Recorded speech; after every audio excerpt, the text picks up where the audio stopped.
Hello and welcome to Used Car Heaven. Now on the programme this week we look at buying a used Jaguar. What can you get for your money? Well, as you'll see, quite a lot. Now perhaps you've always fancied something a little bit special in the shape of the classic British mark, the Jaguar. Well, what do you have to do? How do you go about it? What do you have to look out for? How much do you have to pay? Well, £4,000 would get you into this Jaguar XJ40. £5,000 will get you into this e-registration XJS 3.6. Or as little as £10,000 would get you into the latest shape Jaguar X300 models, something like this on an M registration. Now, you don't have to be Arthur Daly or wear a sheepskin coat to drive a Jaguar. They're cars for ordinary people. Something like this could be sat in your driveway.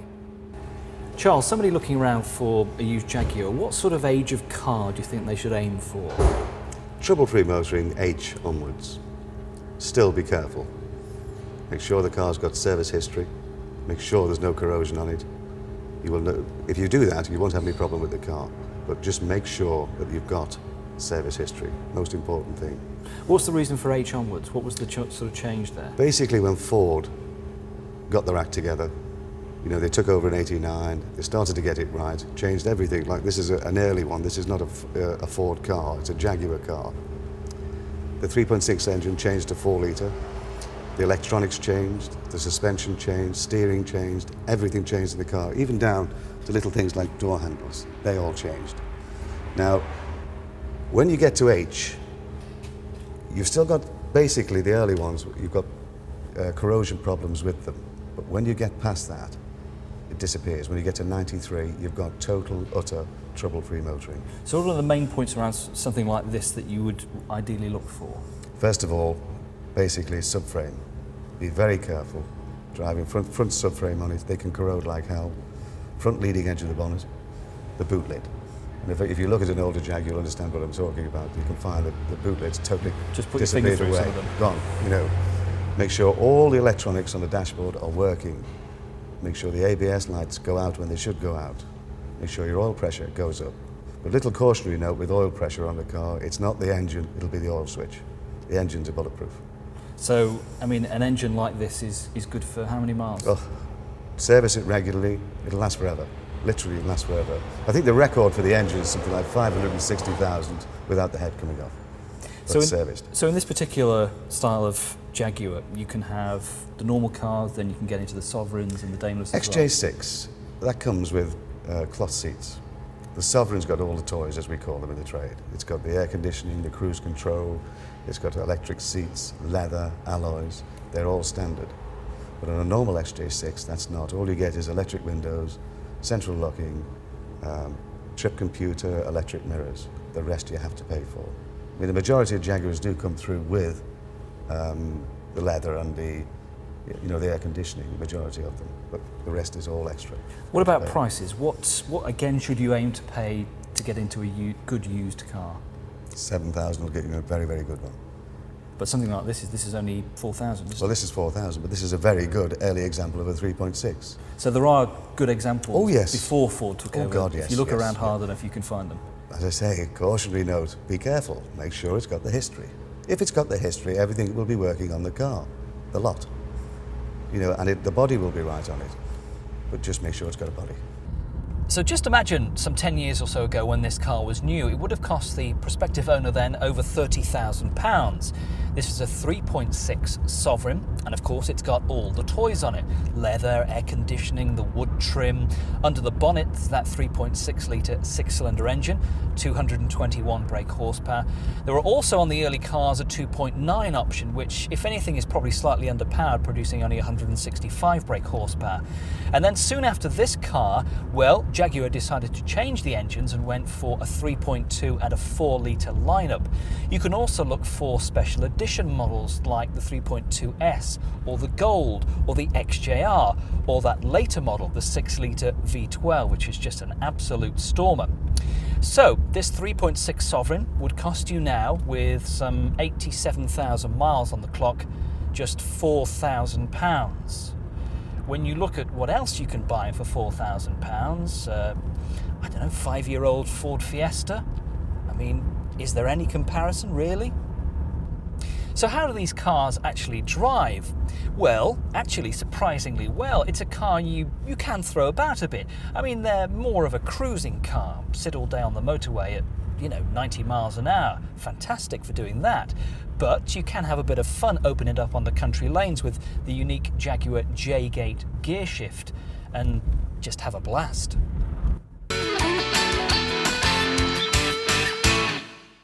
Now, probably at some stage, a lot of us have fancied owning an XJS.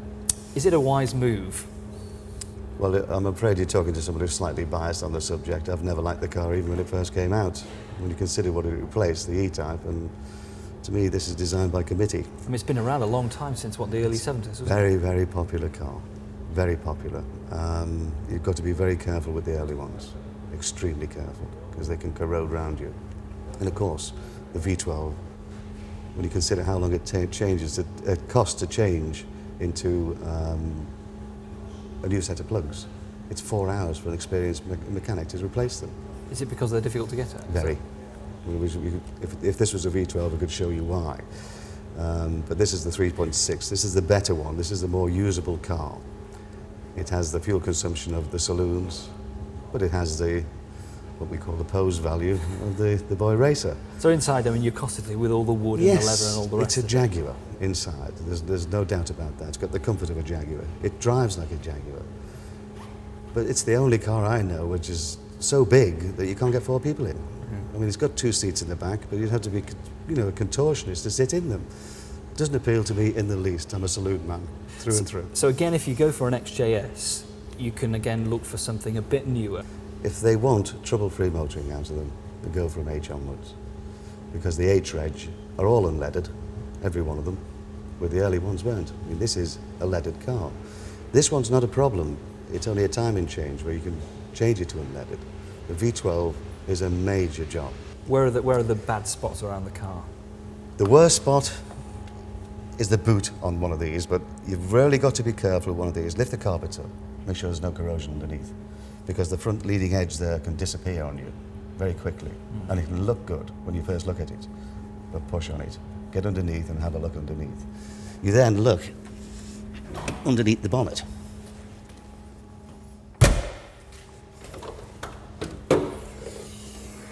You check, it doesn't look anything at all there, but you make sure you look right down each inner wing. Make sure there's no corrosion down there, because that can be very expensive, very expensive. Make sure all the front leading edge here, especially where the hinges are solid. Around the inside of the back of the bumper, on the wings, around there, back and front. Majority of these cars do have what we call door drop, because of the weight of the door, and you can hear it just drops ever so slightly. This one's quite good, but the other side it just drops a little bit. It's not expensive. It's only another hinge on there. It's very, very, very easy to repair. But make sure that they do have a boot. The worst problems with them is boot area. So what goes wrong around here? This basically corrodes off, disappears. You check underneath, make sure it's all solid. Yeah. All these are here. There's no corrosion inside. Then check, lift the carpet up underneath. Make sure there's no corrosion inside there. All around the back edge here, all underneath here. Make sure that that is still intact, because they can literally fall off. Make sure all your chrome's okay, because that's damned expensive to repair. Very, very expensive. Any part of the chrome work on an XJS is expensive, same as the XJ40. They're not quite as bad on the newer models, but on this model, they are expensive. So if you're going to buy an XJS, you're going to look for something that's around about H Reg onwards. H Reg. What should you be paying for something? Oh, you're going to be paying anything from 7,000 up to 10 for a good one. For years and years and years, I'd always fancied a Jaguar XJS. There was just something about them, the style, the grace, the presence on the road. And so I eventually bought one. Perhaps you get swayed by things like the cars appearing in television programmes like Return of the Saint. Ian Ogilvy drove one in that. and you think, yeah, I'll buy one. So I bought a 3.6, an F registration one. It cost about £7,000-8,000, and it was great for a few months, and then it started to cost me money. Things like the air conditioning decided to pack in. So it went off to the dealer, and pumps needed changing. It'd have to have a whole new gas supply into it, and it set me back nearly £1,000 just to have the air conditioning sorted out. Money I never got back in the end. But there's just something about it. Again, the wood, the leather, it's such a big car. Trying to maneuver it on the road can be somewhat difficult, particularly if you're trying to park it in tight spaces. The 3.6 is certainly the pick of the engines to go for if you're going to go for this sort of age of car, something like an EFG reg car, over the V12, which is just such a thirsty beast. Try and look, though, if you can do, if you want an XJS, for something like the later 4 litres. They were introduced around about 1991, 1992, and were a huge step forward. The 5.3 V12 continued for a few years, and then that was replaced by the 6-litre V12. At the end of the day, you get what you pay for. You should certainly be at least looking to pay, well, upwards of £10,000 for a decent XJS. The Celebration models, which were the last of the XJSs in the runoff around about 1995, 1996, are still holding good money, and you could pay, well, £20,000 for an XJS Celebration.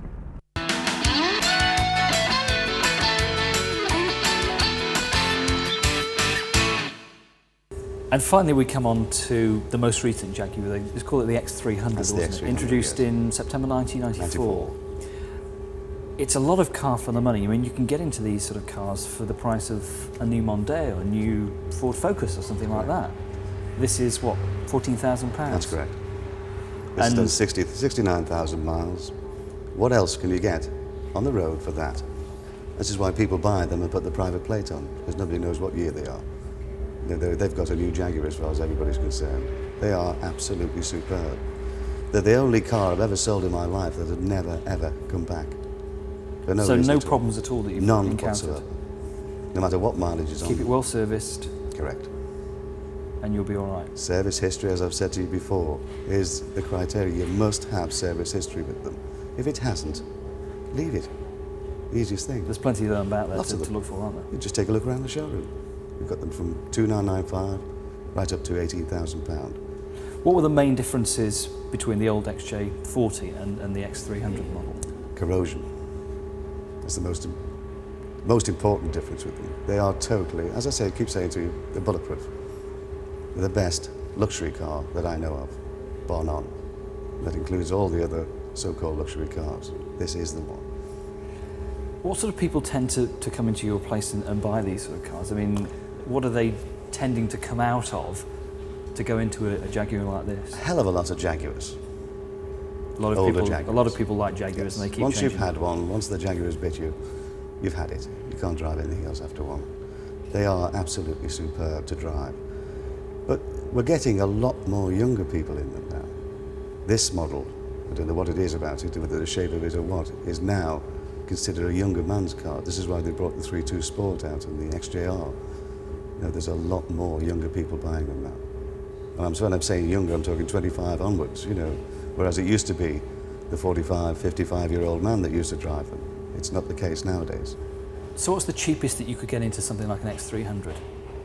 Well, we've just sold one last week, and that's at the front of the showroom waiting to go out at £10,000. With a big mileage on it? 128,000. But with full service history? With full service history. Now this model feels like a new car. It's one of the early X300 models, as Jaguar call them. They were introduced in September 1994 to replace the XJ40.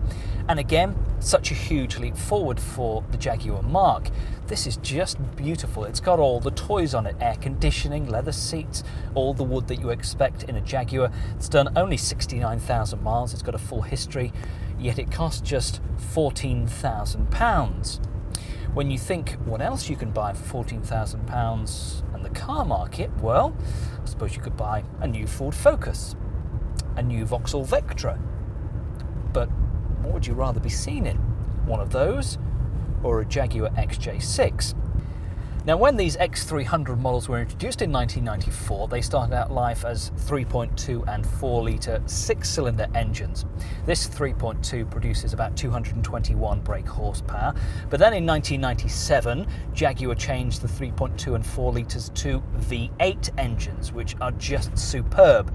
They were a lot more responsive and a lot more powerful. Don't get me wrong, there's nothing wrong with these 6-cylinder engines, but the V8s are just, well, they're the ones to go for, but of course, you're going to pay the premium for that.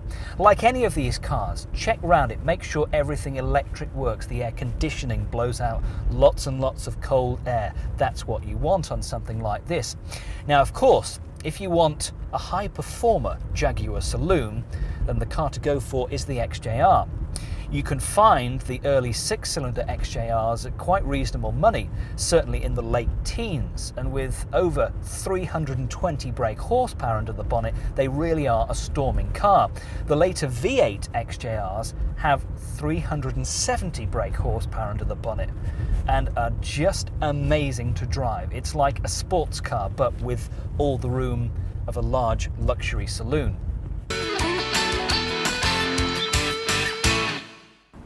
Tim, how would you classify the current state of the used car market? New car sales are falling, they're dipping, but is the used car market more buoyant because of that? Yes, in effect it is. I'm not saying it's the most stable at the moment. It is very, very fluctuating. It's terrible. I mean, we notice this basically by the volumes that we buy.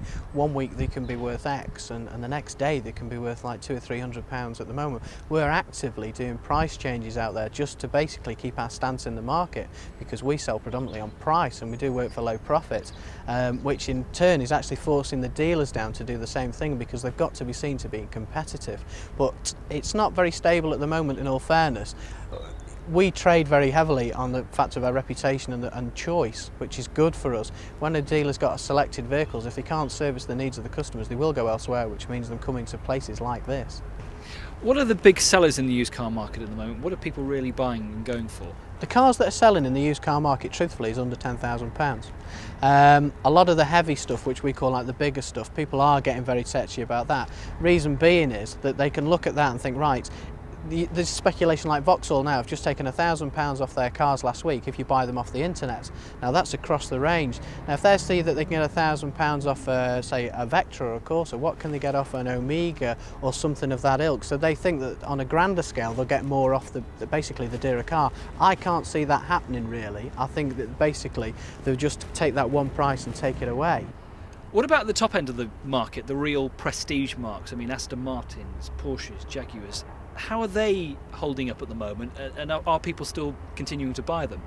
Select vehicles, yeah. When you get to the very, very specialist stuff, for instance like the Ferraris and the 456s and some of the later 355s, there isn't that many of the UK cars about, so effectively they can still command a decent price because there's still a selection of of customers out there for them. You get to something like the DB7, which in all honesty is struggling because there is a few of them about. They're compared to the XK8. The XK8 looks so cheap in comparison, it might sway somebody that way. When they're spending £100,000 or circa that amount of money, it's a very astute person who's buying them anyway, so he's going to do his homework before he buys it. There's no getting away from the fact that practically whatever car you buy, you're going to lose money on it. So the trick is to try and find something that doesn't lose its value too quickly. Now, most motoring magazines publish percentage figures which show what a car is worth after 3 years compared to what it was when it was new. Anything that still holds 50% of its value after 3 years is deemed as pretty good. A lot of the Mercedes range do that. Some cars even make it to 60%. But the current star of the show is this, the gorgeous Porsche Boxster. Now, because you can't get hold of these brand new on the market at the moment for at least 12 months, that means if you want one right away, you're going to have to look for a used one. And you will end up paying for, say, a 2-year-old Boxster with perhaps 10,000–15,000 miles on the clock, the same price as you would pay for a brand new one. Now that is phenomenal value for money. That is the sort of residuals that you want to look for. I know Porsche Boxsters are expensive, somewhere in the region of £35,000 to £40,000. But if you have that sort of money to spend, don't fritter away on something like a Cadillac, which is going to go buy a Porsche Boxster because they are just brilliant.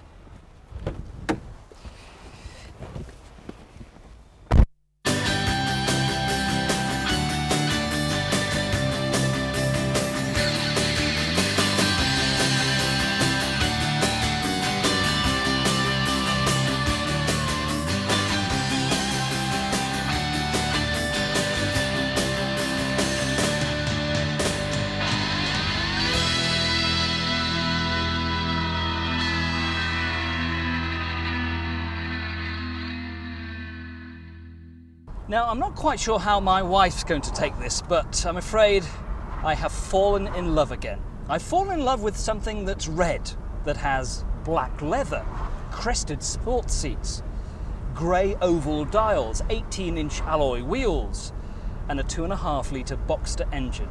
It is just sublime, the Porsche Boxster. I love it. I'm smitten by it. The sort of car that you just drive around all the time with a permanent grin on your face. If you've ever seen Boxster drivers, just look at them. They're happy people, happy people, and I'm a happy person. The car handles superbly. It goes around corners like it was on rails. It's powered by that 2.5 litre Boxster engine, which is behind you, but it's a mid-engined car.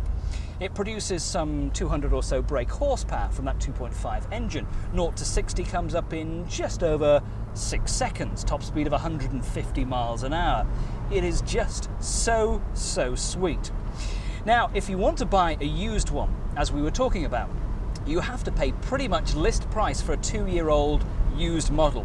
That probably will be slightly affected because the 2.5 engine that we're in now is going to be run out in favour of a 2.7 litre engine, which comes in for the 1999 year model, with also the new Boxster S model on the way, which has a 3.2 litre engine, some 250 brake horsepower, and will be astonishingly quick.